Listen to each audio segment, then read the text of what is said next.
शिव पुराण श्री कोटिरुद्र संहिता 12वां अध्याय। लिंगरूप का कारण।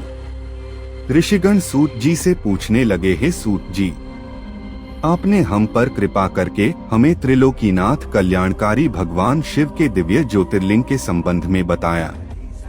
अब हमें जगत माता शिवप्रिया देवी पार्वती जी को वानरूप कहे जाने का कारण भी सविस्तार बताइए। ऋषियों के प्रश्न का उत्तर देते हुए सूत जी बोले, हे ऋषिगणों, प्राचीन काल से ही दारुक नामक एक वन है। वहीं पर त्रिलोकीनाथ भगवान शिव का शिवालय स्थित है।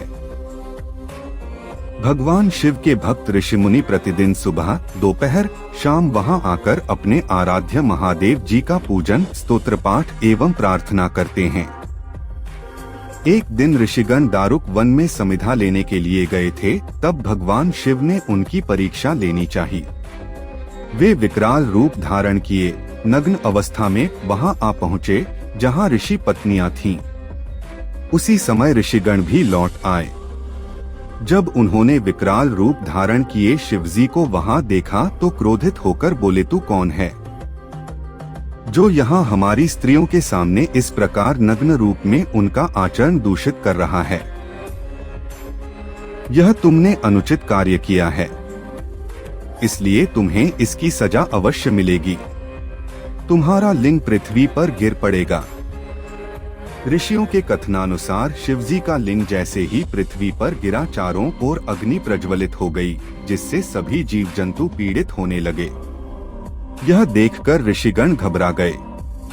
वे ब्रह्मा जी के पास गए और उन्हें सारी बातें बताईं। ब्रह्मा जी ने दिव्य दृष्टि से सब कुछ जान लिया।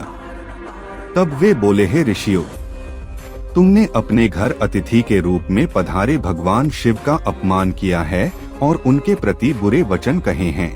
इसलिए जब तक यह शिवलिंग एक स्थान पर स्थिर नहीं होगा, इस प्रकार का उपद्रव होता रहेगा।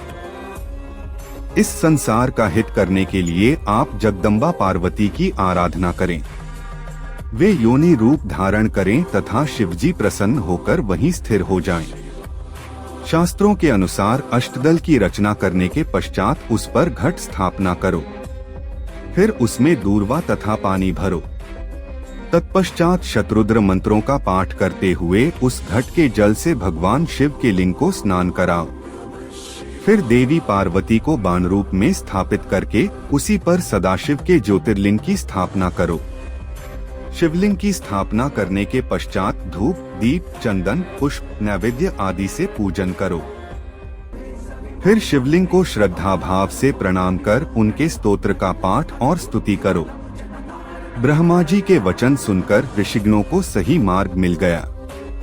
उन्होंने ब्रह्मा जी से आज्ञा ली और पुनः अपने स्थान पर वापस आकर बताई गई विधि से देवी पार्वती और भगवान शिव की आराधना की।